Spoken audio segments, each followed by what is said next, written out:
Qui est le chef d'État français? C'est Emmanuel Macron. Justement, oui. Et qui est le plus acharné pour maintenir cette guerre vivace contre la Russie? C'est Emmanuel Macron. Donc allez-y comprendre quelque chose.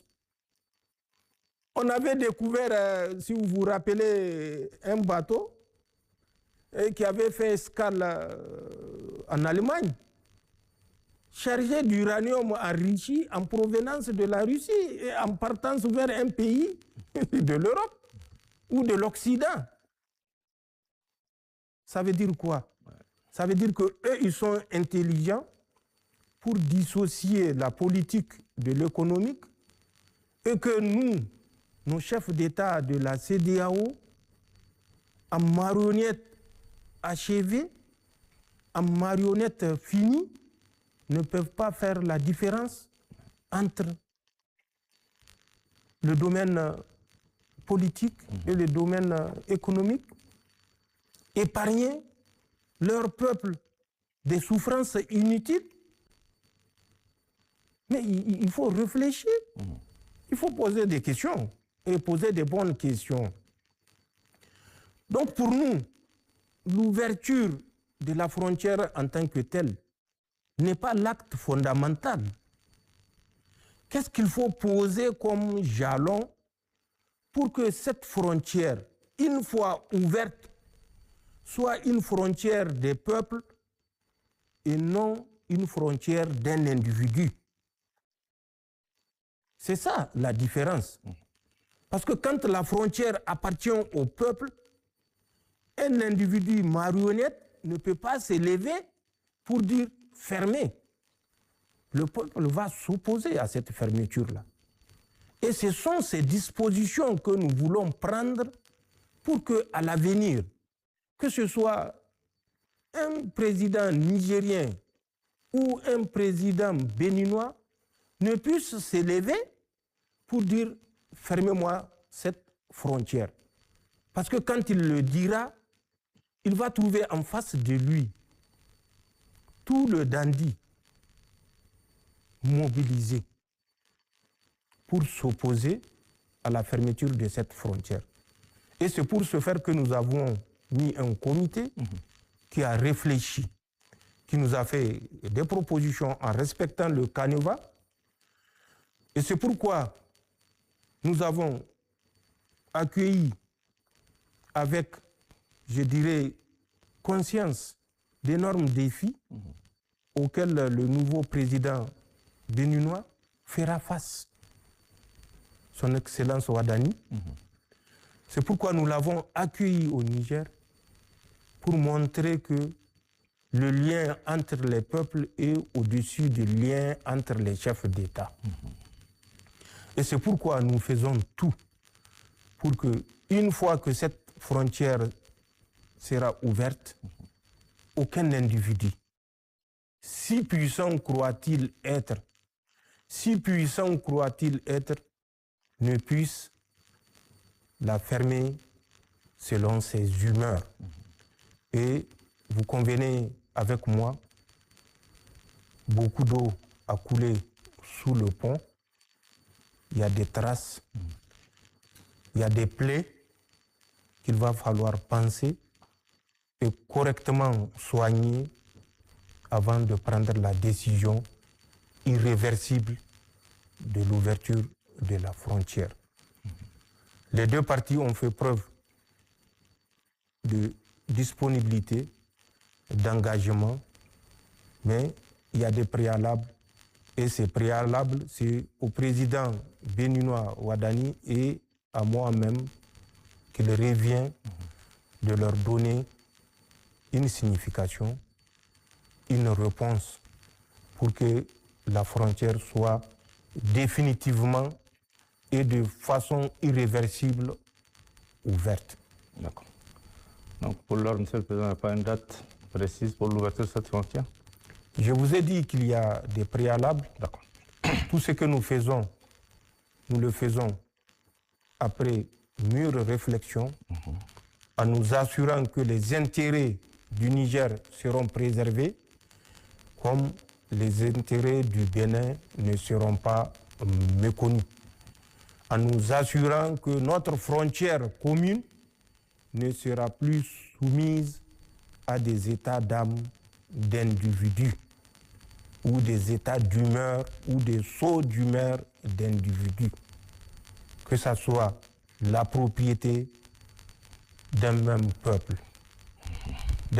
frère depuis des milliers d'années. Voilà la réponse que je vais donner à cette question et j'espère que les Nigériens comprendront ce que je vais dire ou ce que je viens de dire, de même que les Béninois. Nous comprenons bien sûr le souhait de part et d'autre de voir immédiatement ouverte la frontière, mais je le dis et je le répète, c'est pour ça que nous œuvrons et nous profitons pour féliciter son Excellence le Président Ouadani qui a fait ce premier pas historique, historique puisque vous le savez, contrairement au prédécesseur qui s'est distingué par sa volonté de détruire le Niger tout simplement. Donc ne remuons pas le couteau dans la plaie, consolidons ce que les deux comités ont réussi et faisons en sorte que cette ouverture soit irrévocable. Monsieur le Président, le Conseil national pour la sauvegarde de la patrie a aujourd'hui 3 ans. Le Niger, depuis cette date, est résolument engagé dans un processus de refondation du pays. Qu'en est-il exactement des chantiers de cette refondation? Qu'est-ce qui a fondamentalement marché durant ces 3 années et qu'est-ce qui reste à faire? Mais tout a fondamentalement marché.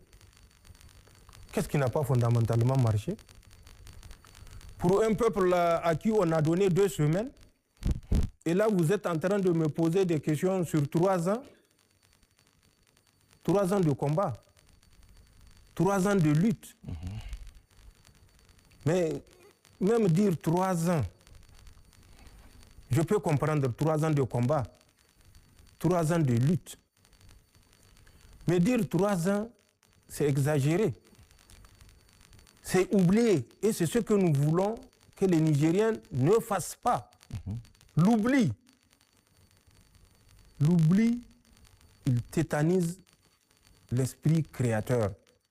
L'oubli, il tétanise la dignité humaine. L'oubli, il tétanise la volonté de s'affranchir.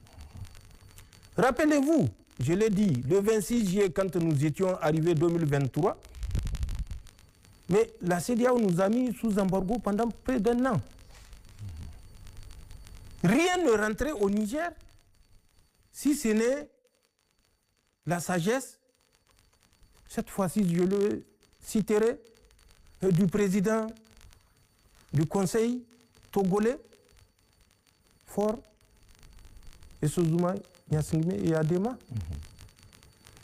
Parce que c'est lui qui a été sage pour dire que l'embargo ne doit pas être la première étape. L'embargo, les sanctions doivent être l'étape ultime quand toutes les autres solutions ou possibilités de solutions auraient ou auront échoué. C'est le seul qui a eu cette sagesse. En dehors de lui, dites-moi, un seul président ouest-africain qui ne répondait pas aux gardes à vous, aux ordres de Macron, avant même la reconduction de l'embargo contre le Niger, c'était Emmanuel Macron à partir de la Belgique qui avait dit que l'embargo contre le Niger ne sera pas levé. Et effectivement, on l'a constaté. Quand ils s'étaient réunis pour le folklore, les chefs d'État africains, l'embargo a été maintenu. Donc nous savons d'où venait l'embargo. Ce n'est pas de la CEDEAO. Le fait de poser toujours ces questions sans tenir compte des progrès énormes que nous avons réussi en vase clos, mais c'est fouler aux pieds les sacrifices des Nigériens. Ce que nous avons réussi, c'est d'abord de garder ce pays-là debout, malgré les oiseaux de mauvaise augure qui disaient que nous ne tiendrons pas 2 semaines. Du 26 juillet 2023 à aujourd'hui, nous sommes à 3 ans. 3 ans que nous respirons, 3 ans que nous nous défendons, 3 ans que nous choisissons nos lignes politiques, 3 ans que nous choisissons nos partenaires et 3 ans que nous choisissons ce qui peut être utile au peuple nigérien. Rien que ça, c'est un progrès qu'on ne saurait apprécier. Rappelez-vous, c'est ce même Niger où ces mêmes individus posent ces mêmes questions que vous venez de répéter. Depuis que nous avons croisé le malheureux chemin de la France en 1800, c'est ce même Niger qui a souffert l'humiliation, qui a souffert le martyre, qui a souffert le pillage de toutes ses ressources. C'est ce même Niger que vous demandez aujourd'hui qu'est-ce qu'on a fait depuis le 26 juillet 2023. C'est ce même Niger, rien que si vous prenez 2022, je ne parlerai même pas du pillage systématique de notre uranium et autres ressources. C'est ce même Niger où les Français, pour avoir cassé un rétroviseur d'un camion porte-char à Terra, ont tiré à vue sur les Nigériens. Qui s'est levé pour dire non? Personne. Pourtant, c'est ce même Niger d'aujourd'hui. Aujourd'hui, un Français va oser venir tirer sur un Nigérien et s'en sortir. Et vous me dites qu'il n'y a aucun progrès, aucun changement. C'est le même Niger, à la sortie de Aïrou. Un vieux s'est fait écraser par un camion d'un convoi français. Le convoi ne s'est pas arrêté. Il a continué sur Niamey.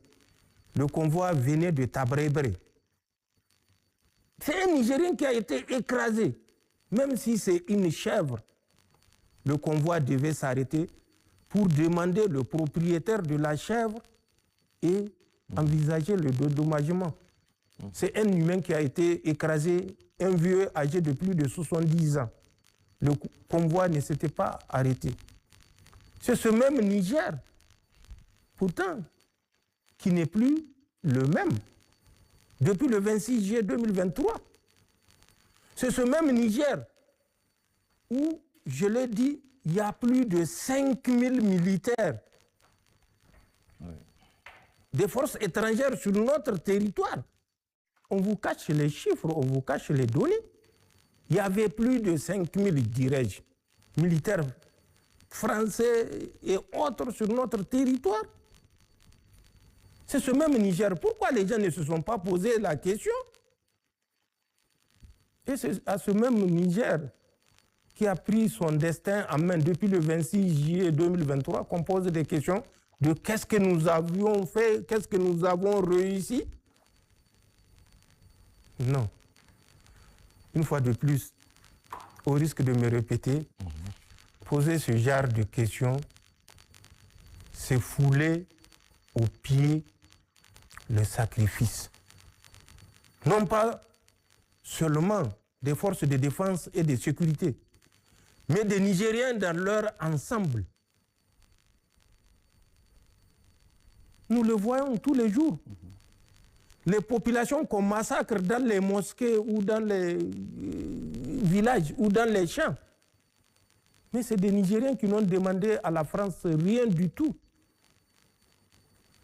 qui se sont levés non seulement pour assurer leur subsistance sans devoir tendre la main à qui que ce soit. Ce sont ces Nigériens-là qui ont fait le choix de leur culte qu'on massacre. Et aujourd'hui, ce sont nos forces de défense et de sécurité qui ont l'initiative de notre sécurité et de notre défense du territoire national. Ce n'est pas les Français et qui sont là et qui ont su convaincre même des Nigériens, même des responsables nigériens, que sans eux, le Niger sera envahi par la horde. Et malheureusement, dès qu'un chef d'État de l'Afrique tente de s'affranchir, on crée les conditions de le détruire. Ça fait 3 ans qu'ils n'ont pas pu nous détruire. Aucune lutte de libération ne peut se faire sans perte, sans sacrifice. Bien sûr. Je viens de vous rappeler le cas récent de l'Algérie. Vous savez combien de millions les Français ont massacré en Algérie? Et vous me parlez de ce que nous avons fait depuis le 26 juillet. Ce que nous avons fait depuis le 26 juillet a été suffisamment abordé par les différents ministres qui se sont succédés, chacun dans son domaine, dans son secteur, mais je citerai seulement 2 à 3 grandes réalisations. La première réalisation, c'est celle-là qui a consisté à nous prendre en charge, à prendre notre destinée en charge dans le domaine de la défense, à nous convaincre que la défense du territoire national est de notre responsabilité et nous ne nous attendions pas que la France le fasse à notre place. Les Français ont fait 13 ans au Niger. Citez-moi le nom d'un seul militaire français mort au Niger, pour le Niger. Un seul. Je vois Emmanuel Macron qui fait le fanfaron pour dire qu'on n'a pas eu un peu de compassion pour les 58 morts. Mais les 58 morts dont il parle, même au Mali, ils ne sont pas morts au combat. Emmanuel Macron n'a qu'à sortir pour dire aux Français, les 13 morts, les 13 prétendument morts au Mali, dans le crash ou la collision de 2 hélicoptères, ils sont morts exactement où? Parce que le Niger était au Mali, dans le cadre de l'Organisation des Nations Unies. Mais les Nigériens étaient parmi les troupes qui ont organisé cette mission de recherche. Ça s'est passé dans le secteur de Indiliman. Indiliman, c'est entre Menaka et Gao. Les Nigériens étaient basés à Menaka. Une collision qui s'est passée avec 2 hélicoptères armés, avec des militaires armés à bord, avec les explosifs. 3 heures du matin, aucun habitant n'a entendu la moindre détonation. Les Nigériens ont fait 1 semaine de recherche avec une mission des Français. Justement, sachant que ce qu'ils ont fait, c'est un montage, ils n'ont pas permis aux Nigériens d'être sur le même site qu'eux. À qui on a montré les carcasses. Oui. Donc, il faut que les gens réfléchissent. Emmanuel Macron peut faire son fanfaron pour dire que nous avons une dette. Nous, nous savons que nous n'avons aucune dette. Ils ont le résultat de leur turpitude et ils payeront, Inch'Allah, le résultat de leur turpitude. Comme l'a dit Malcolm X, les poules finiront toujours par revenir au poulailler. Et nous regretterons pour les Français le jour où les poules vont revenir au poulailler. Donc, dans le domaine de la défense, c'est ce que nous avons réussi. Nous ne devons être coupable de quoi que ce soit. Aucun Français n'est mort pour le Niger et nous ne souhaitions jamais qu'un Français meure pour le Niger. Parce que la mort d'un Français pour le Niger révèle notre incapacité. Mais nous savons que nous sommes capables de mourir pour notre pays comme tous les peuples ont été capables de mourir pour leur patrie. Nous ne sommes pas comme les Français. Nous connaissons l'histoire. La France, la Deuxième Guerre mondiale, 18 jours, il a fallu à l'Allemagne pour soumettre la France. 18 jours, du 10 mai au 28 mai, une seule colonne de blindés à travers les Ardennes. Les Allemands étaient à Paris. 18 jours. Nous, ça fait 3 ans que nous luttons contre l'Occident. Et nous sommes debout et nous resterons debout, Inch'Allah. Donc, c'est ce que nous avons réussi, à être debout. Mais pas debout pour figurant. Non, debout en homme digne, en homme responsable et un homme indépendant qui décide pour lui-même, par lui-même. C'est ça que nous avons réussi dans le domaine de la défense et de la sécurité. Dans le domaine de l'énergie, depuis notre arrivée, nous avons fait face, vous vous rappelez, à la coupure de la seule ligne du Nigeria. Pourtant, c'est une ligne qui avait une histoire. Je ne reviendrai pas là-dessus. Mais nous avons réussi, en 2 ans, à installer 118 mégas. Vous connaissez notre capacité globale, c'est 420 mégas. Les besoins du Niger, 420 mégas. Nous avons réussi à installer 118 mégas. Un quart de notre capacité en 65 ans d'indépendance. Oui.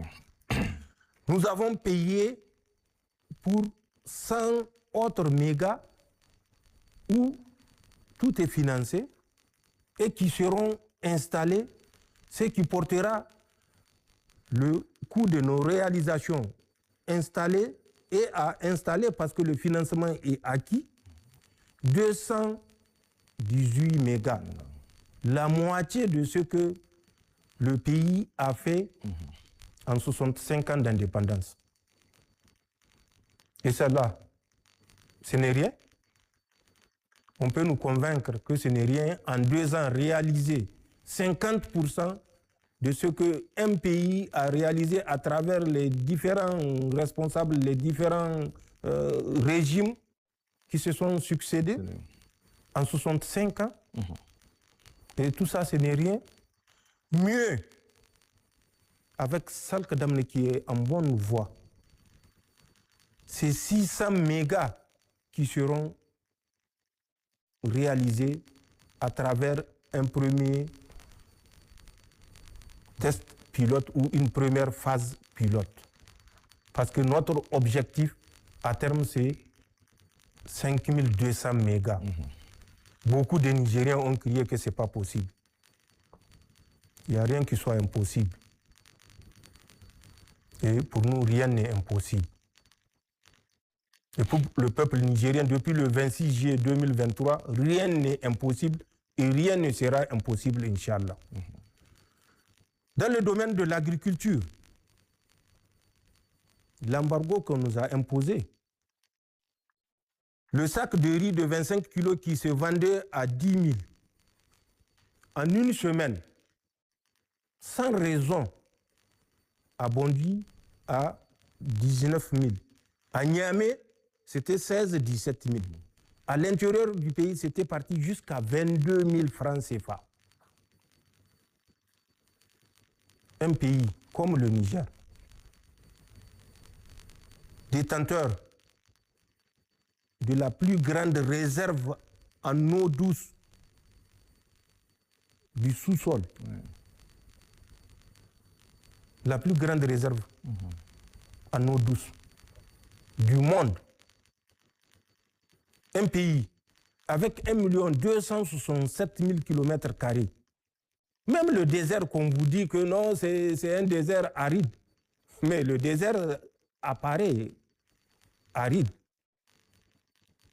Mais les réserves d'eau qu'il y a sous ce désert en apparence aride permettent de reverdir ce désert-là et de faire de la production. Et nous le voyons, ce n'est pas une chimère. Le riz de Tlemcen est sorti sur le marché. Nous avons décidé que plus jamais l'embargo ne sera synonyme de la famine au Niger. L'embargo ne sera synonyme de la surenchère au Niger. Nous allons produire pour nous-mêmes et par nous-mêmes. Et c'est ce que nous avons montré et démontré à travers la grande irrigation. À la date où je vous parle, hier j'ai vu l'équipe de la RTN qui faisait les tours des marchés. À Gaïa, le sac de maïs est à 13 500. J'ai dit bien 13 500. Depuis combien de décennies qu'on n'a pas connu de sac de maïs à 13 500 sur le marché?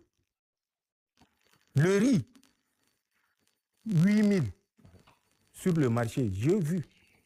8 000. C'est dans les marchés, ce n'est pas dans des cases où on va dire non, c'est des montages, c'est les marchés, les foires, si vous voulez, pour ceux qui ne comprennent pas le mot marché. Dans les foires, c'est ouvert et c'est les paysans qui viennent échanger leurs produits. 8 000, 9 000, 10 000, le riz de 25 kilos. Même le riz de la qualité supérieure, ça ne dépasse pas 12 000. Et c'est au Niger, ce n'est pas ailleurs. Pourtant, on a cru que ce n'était pas possible. Mais le 26 juillet 2023 a montré que c'est possible. Il suffit que les Nigériens décident, ils peuvent. Et c'est ce qu'on a démontré. Rien que ces 3 exemples suffisent. Pour le reste, je ne reviendrai pas là-dessus. Parce qu'il y a des choses où, quand on voit un être humain censé être raisonnable, rationnel, pragmatique, poser des questions ou douter, on doit se poser des questions plus tôt. D'accord. Donc c'est ça que nous avons réussi en 3 ans, entre autres. Pour le reste, les gens n'ont qu'à se référer aux interventions que vous-même vous avez supervisées avec Abari et Yero. C'est pas caché. Oui. Justement, sur ces entretiens... C'était pas caché, j'espère. C'est pas caché. C'était ouvert. Très ouvert. Au public et au peuple nigérien. Absolument. Et moi, peut-être, puisque vous avez suivi tous ces entretiens, on peut peut-être recueillir un peu votre sentiment sur ces différents entretiens qu'on a eu pendant plus de 2 mois, Monsieur le Président. Ce n'est pas mon sentiment qui importe. C'est le sentiment des Nigériens. C'est l'appréciation des Nigériens. C'est la première fois qu'un gouvernement sorte pour dire voilà ce que nous avons prévu de faire, voilà ce que nous avons fait, réussi, et voilà ce que nous allons réussir parce que nous l'avons planifié pour qu'il en soit ainsi. Et pour qu'il soit ainsi au profit du peuple nigérien. Donc, c'est au peuple nigérien d'apprécier. Et je vous ai rappelé l'équipe de la RTN qui fait les tours des marchés ou des foires, pour ceux qui ne comprendront rien au mot marché. Cette équipe pose des questions directement aux citoyens. Bien sûr, on ne peut pas dire que la vie est rose au Niger. Il y a des défis. Nous sommes conscients. Il y a des défis, mais notre marche est sur la bonne voie. Nous marchons sur la bonne voie. Malgré les oiseaux de mauvaise augure, malgré la férocité acharnée d'Emmanuel Macron et de sa suite européenne contre le Niger. parce que ce n'est pas contre ma personne seulement. C'est à l'ensemble du peuple nigérien qui sont en train de causer des torts. Mais qu'ils sachent que rien, nous avons appris, rien ne sera impuni. Nous rendrons coup pour coup, Inch'Allah. Monsieur le Président, la saison des pluies est effective sur l'ensemble du pays. Quels sont vos espoirs pour cette campagne agricole en cours et quel sera votre message en direction de nos vaillantes populations? Je suis avec intérêt l'évolution de la campagne. Mais au-delà de l'évolution de la campagne, je vous ai dit ce que nous avons initié pour ne plus être dépendant de la campagne ou ne dépendre qu'uniquement que de la campagne hivernale. Nous comptons environ 15 000 villages agricoles. Sur les 15 000 villages agricoles aujourd'hui, à la date où je parle, 95% ont sémé. Certains ont fini le sarclage même, le premier sarclage, et ils sont au deuxième sarclage. Les spéculations sont à plusieurs niveaux. Vous avez vu toujours à travers les images de cette équipe de la RTN, où des zones où le mil est à l'étape de l'épiaison ou grenaison. Ce qui veut dire dans 2-3 semaines tout au plus, dans ces zones-là, le nouveau mil va sortir et va inonder le marché. Une raison de plus pour encourager ceux qui gardent le mil pour attendre le mauvais jour de sortir leur mil de l'année passée avant qu'il ne soit trop tard. Parce que le nouveau mil va sortir, Inch'Allah, dans 2 à 3 semaines. Celui qui garde ses réserves comme son champion, certains Nigériens malveillants, pour accumuler des richesses, il n'aura ses yeux comme Emmanuel Macron pour pleurer. Donc, cette campagne avance normalement. Toutes les spéculations évoluent. Nous avons connu une période d'interruption de 10 jours, mais Dieu merci, la pluie est revenue et de plus belle. Et nous pensons avoir une très bonne récolte, Inch'Allah. Mais nous ne nous limitons plus à la récolte. Nous avons décidé de mettre un accent sur la culture irriguée, que ce soit le riz, le maïs, le blé ou toute autre spéculation.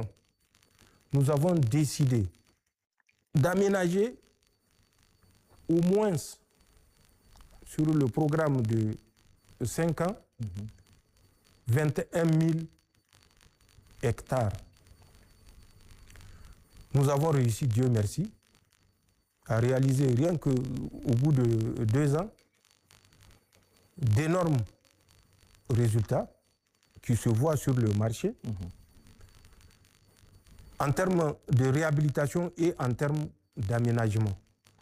Et tout ceci, c'est pour venir en complément à la production hivernale. Donc pour faire court, la campagne évolue bien. 95% des 15 000 villages agricoles ont sémé. Les spéculations évoluent bien, très bien. Et comme je l'ai dit, dans 2-3 semaines, le nouveau mil, dans certaines régions, notamment Falmaï et vers Gaïa, le nouveau mil va sortir. Et on le verra sur le marché, Inch'Allah. Monsieur le Président, avant-dernière question de cet entretien. La Confédération AES a célébré ses 2 ans le 6 juillet dernier. Quel bilan peut-on dresser de la marche de cette confédération et quelles sont les perspectives à venir? Vous dites qu'elle a fêté son quatrième anniversaire? 2 ans, le 6 juillet dernier. Deuxième anniversaire et comment? Deuxième anniversaire dans les défis, dans les tentatives multiples de nous détruire, de nous déstabiliser. Et je n'ai pas besoin de répondre à cette question. Nous étions du 22 au 23 décembre 2025 à Bamako. Tout le monde a suivi. Pour ceux qui n'ont pas eu la chance d'être à Bamako, ils ont vu les réalisations de la Confédération. Et ça, c'est en 2 ans. 2 ans de défis, 2 ans de déstabilisation acharnée. 2 ans de guerre. Parce que c'est souvent ça que les gens ne comprennent pas. Nous sommes en guerre. Et face à une puissance qui est l'Europe, conduite par Emmanuel Macron. C'est ça qu'il faut retenir. Définitivement retenir. Et c'est malgré tout ça que nous avons réussi dans les domaines des 3D, défense, diplomatie, développement, à réaliser ce que nous avons réalisé. La force unifiée, ce n'est pas une chimère. 5000 hommes. Donc, l'état-major est à Niamey. Dites-moi où se trouve l'état-major de la CEDEAO. Ouais. Quand nous avons créé cette première phase, puisque je dis cette première phase, parce que la dernière rencontre des ministres de la Défense de nos 3 pays, nous avions décidé de porter cette force-là à 18 000 hommes. Mais ça ne veut pas dire que les 18 000 hommes sont présents, c'est une planification. Oui. Dans les années à venir, nous voulons atteindre 18 000 hommes parce que nous avons conscience de l'acharnement de l'Europe conduite par Emmanuel Macron, leur volonté manifeste et manifestée de nous ramener dans les rangs.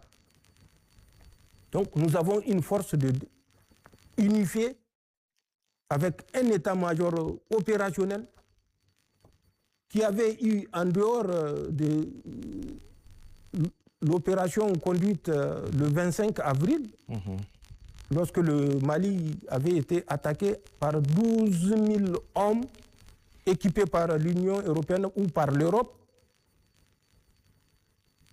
avec leurs marionnettes ukrainiennes, nous avons conduit des opérations.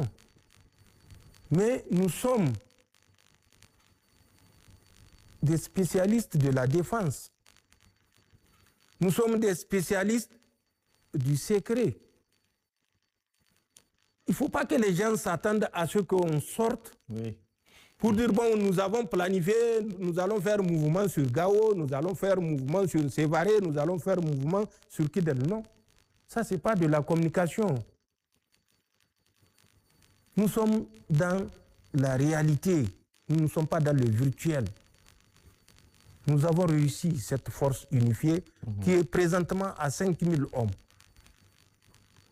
5 000 hommes dont les pays contributeurs sont le Niger, le Mali et le Burkina. Ça, c'est quelque chose que nous avons réussi. Même si la CEDEAO a voulu répliquer en annonçant 30 000 hommes, ensuite ils sont revenus, ils ont dit, bon, on va faire 2 000 hommes. Ensuite, ils sont revenus, ils ont dit, bon, maintenant, chacun va désigner 200 hommes, mais ils seront chez lui. Bon.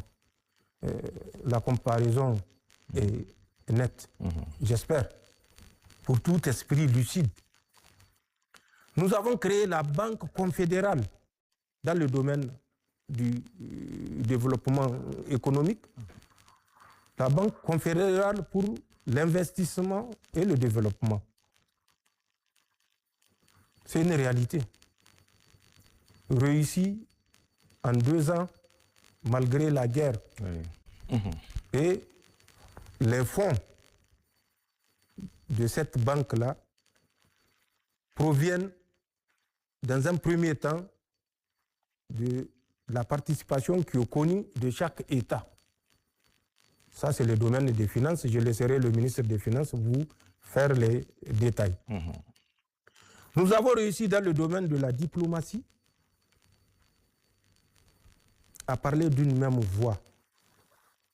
Face à des puissances qui riaient sous cap quand nous nous présentions comme confédération, aujourd'hui, ils ont cessé de rire sous cap parce qu'ils savent que la confédération est une réalité.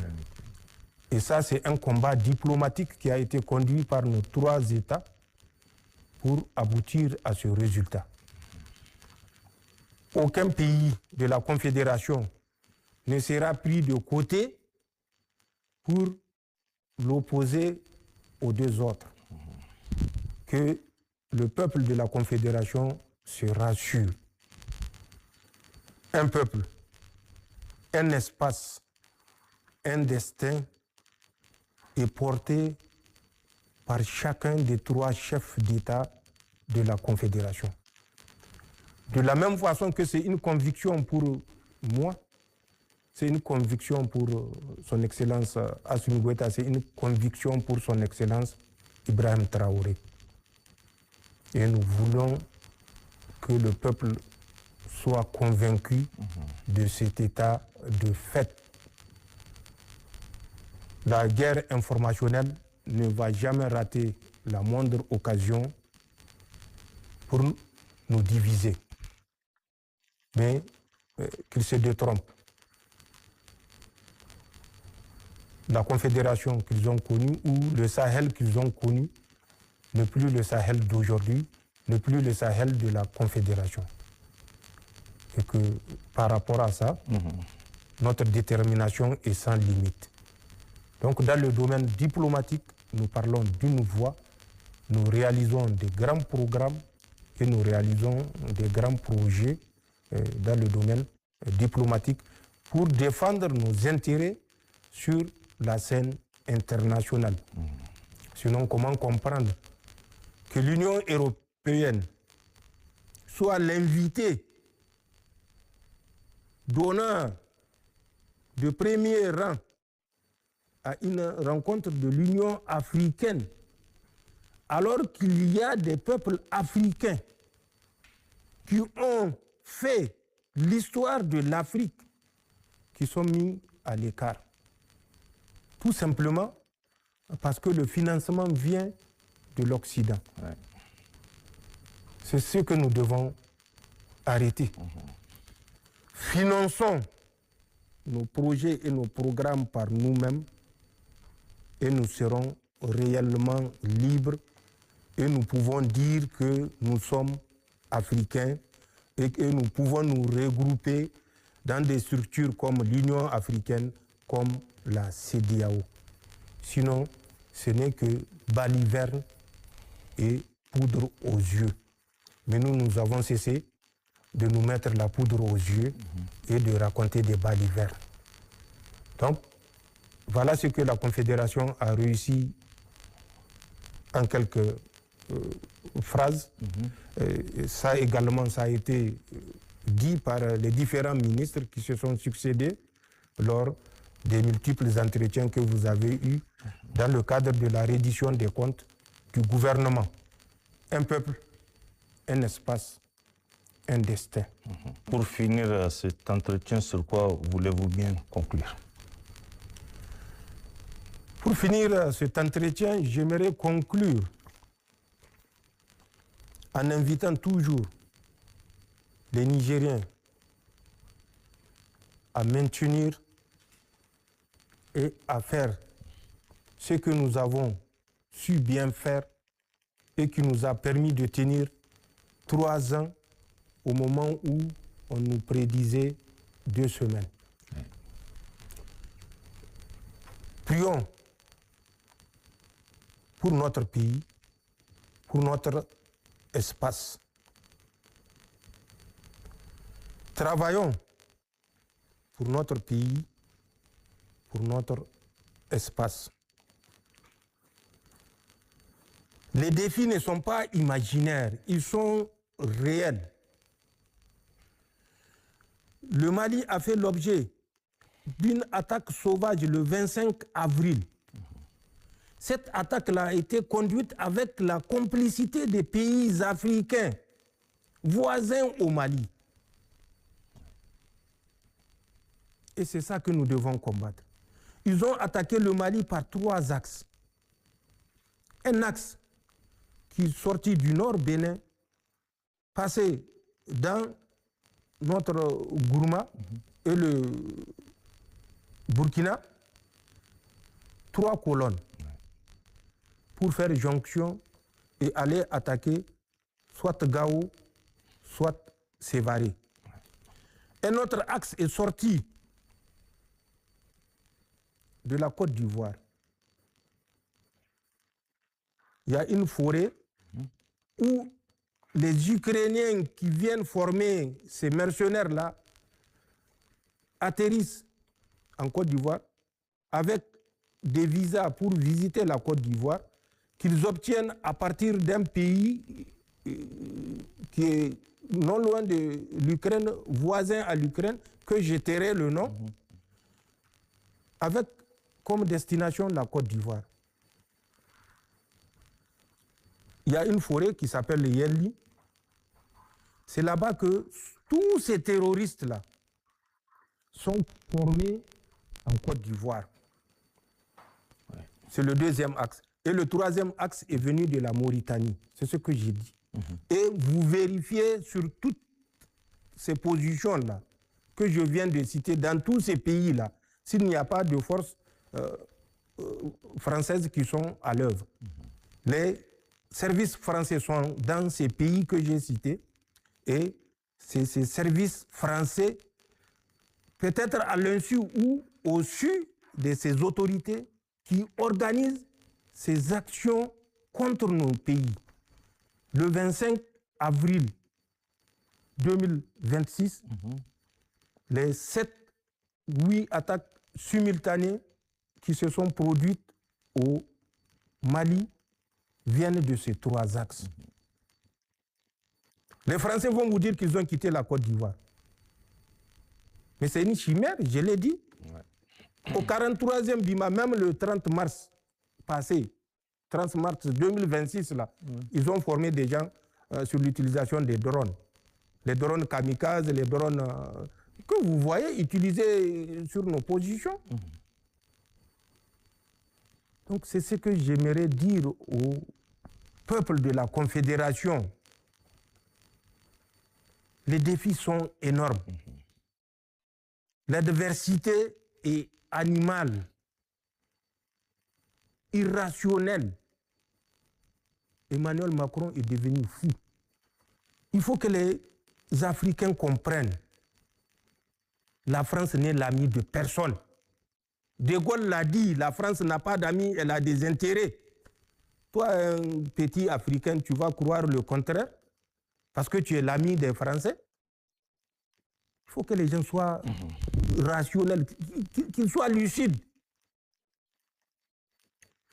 Avant d'attaquer le Mali, il y a un centre d'instruction à côté de Benjerville, à Kakoro. Les gens n'ont qu'à aller voir le registre du 15 avril au 22 avril. Le matériel qui est sorti de ce centre d'instruction, ils viendront nous donner la réponse. Qu'est-ce qu'on a fait croire aux soldats ivoiriens? Que le Burkina va les attaquer. On les a mis en alerte. Ouais. C'était juste pour couvrir une manœuvre. Et c'est ce qui me convainc que les autorités ivoiriennes sont au courant de tout ce qui s'est tramé contre le Mali, contre le Niger, contre le Burkina. Ouais. Mais nous avons d'autres preuves de réunions et de budgets en millions de dollars. Au moment opportun, nous allons, si l'occasion nous est offerte, les confronter avec ceux qui disent que ce que nous disons n'est que baliverne. Nous faisons face à une adversité et à un acharnement de l'Europe qui soutient de façon consciente Emmanuel Macron, puisque l'Europe voit ce qui se passe et ce qui est derrière tout ça, c'est la France. Mais comme les intérêts sont convergents et que de toutes les façons, c'est des peuples africains qui seront massacrés, ça ne leur dit rien. Pour eux, c'est juste perte et profit. Mais nous avons dit que c'est fini et c'est fini. C'est ce que je dirais aux Nigériens et de façon plus large au peuple de la Confédération. Le combat que nous menons, c'est un combat de longue haleine. L'adversité à laquelle nous faisons face ne va pas s'estomper de sitôt ou par juste une prise de conscience de quelqu'un qui n'a pas de conscience. Il faut que nous soyons convaincus de ça pour ne plus nous laisser manipuler. Parce que malheureusement, c'est ça. Tous ces mercenaires qu'ils manipulent, c'est de la pure manipulation. Ils leur font croire qu'ils font du djihad. Mais à qui on va apprendre le djihad? Au Niger ou bien à la France? Au Niger, 99% musulmans. Ouais. La France, 2 à 3% musulmans. À qui on doit faire le djihad? Fils Billah. Où est-ce qu'on doit faire le djihad? Là où il y a 2 ou 3% de musulmans, ou bien où il y a 99% de musulmans. Le Niger, c'est 1400 ans d'islam. 6e califat. Partez en France, portez le hijab parce que vous êtes musulman. On verra bien où est-ce que vous allez partir. Même dans votre chambre, si vous portez le hijab, vous serez arrêté. Au Niger, où est-ce qu'on ne rentre pas avec hijab? Donc, c'est de la diversion. S'il y a bien quelqu'un qui mérite le djihad, ce n'est pas le Niger, ce n'est pas le Burkina, ce n'est pas le Mali. Donc, que cette histoire de djihad s'arrête. Le djihad, le dernier djihad a été conduit par le prophète, paix et salut sur lui. Mais depuis lors, quel djihad encore? Et particulièrement, quand on connaît la moralité de ceux qui sont censés exécuter ce djihad, qui volent, qui violent, qui pillent, qui tuent, qui brûlent. C'est ça le djihad? Non, il faut arrêter. Il faut arrêter. Vous défendez les intérêts de l'Europe et particulièrement de la France d'Emmanuel Macron, l'homme du règne à l'article 49.3, et vous défendez que ses intérêts. Le reste n'est que chimère. Vous ne faites pas du djihad. Je vis pour l'attaque de l'aéroport, ils disent à leurs combattants, citez les noms d'Allah, même si vous êtes mort, vous allez partir au paradis. Et vous ne sentirez pas la souffrance. Mais ils vont souffrir plus que la souffrance, ces gens-là. Et leur itinéraire les conduit direct au Jahannama. Ce n'est pas au paradis Firdaus. Donc, il faut que les gens se réveillent. Ceux qu'on manipule, réfléchissez. Sachez que la France est en train de vous manipuler pour ses intérêts. Elle a perdu l'uranium gratuit au Niger. Elle a perdu l'or gratuit au Burkina. Elle a perdu l'or du Mali. Elle a perdu le lithium du Mali. Elle a perdu la soumission. Ouais. Et elle a perdu le privilège de nous humilier sans qu'on puisse dire non. Comme ils l'ont fait avec Boulay-Chanoine, où ils sont rentrés justement par le Mali. Et ça fait longtemps qu'on partage les souffrances avec le Mali. La Bizenga, ils étaient là-bas le 25 décembre 1898. Ensuite, ils sont rentrés à Sarbon Hausa, à Sansanin Hausa d'abord, le 3 janvier 1899. Et ils ont... C'est là-bas qu'on a surnommé Sara. Ça veut dire battre à mort, Boulay-Chanoine. Depuis Sansanin Hausa. il a pris en otage 1100 Nigériens, 800 porteurs et 300 femmes esclaves sexuels. 300. Ça, c'est encore leur chiffre. Et depuis lors, il n'a fait que massacrer des Nigériens jusqu'à ce qu'ils soient arrêtés par des tirailleurs qui ont eu un éclair de lucidité et de patriotisme à Dankori. 4 km de Dankori. Entre Dankori et Issawan, c'est là-bas qu'il a été arrêté. Et là même, ce n'est pas à cause des Nigériens qu'il a massacré. Tout le parcours, hein, plus de 1300 km, il n'a fait que massacrer des Nigériens. C'est quand il a tué le colonel Klob qui était parti le relever, le 15 juillet 1899, c'est en ce temps que les tirailleurs, avec certains officiers français, ont abattu d'abord Julien Chanoine le 16, ensuite Voulé Chanoine le 17. Et c'est en ce temps que la France a senti que c'est un drame. Et c'est ce qu'on nous faisait écrire dans les dictées, le drame de Dankori. Et c'est avec ça que les gens pensent que ce que nous avons dans nos manuels, c'est notre histoire. Ce n'est pas notre histoire. C'est l'histoire des Français. Et c'est de ça que nous avons décidé de sortir. Donc, continuons les prières, continuons les invocations, travaillons de façon acharnée, consentons d'autres sacrifices parce que nous n'avons pas d'autre choix. Si nous voulons rester un homme libre, il n'y a pas d'autre voie. C'est la seule voie, celle de la victoire. Et, Inch'Allah, cette victoire-là, nous verrons le bout du tunnel. Inch'Allah. C'est les mots que j'ai. Et je souhaite bonne année, bonne campagne agricole et joyeux anniversaire de l'an 3 du CNSP. Du Niger. Du Niger. Du Niger, d'accord. Merci, merci, Monsieur le Président, vraiment pour cet entretien et merci aussi pour ce langage de vérité et cette franchise à pareille occasion. Vraiment, merci beaucoup. Merci. Je vous en prie. Mesdames, Messieurs, c'est la fin de notre entretien avec le président de la République, chef de l'État, le général d'armée Abdrahmane Tchani, qui vient de nous entretenir sur les grands sujets de l'heure et qui intéressent nos concitoyens. Le chef de l'État a réitéré toute sa détermination à apporter des réponses aux grandes préoccupations des populations. Excellente soirée à tous. Au revoir. نيجانك زرع البركة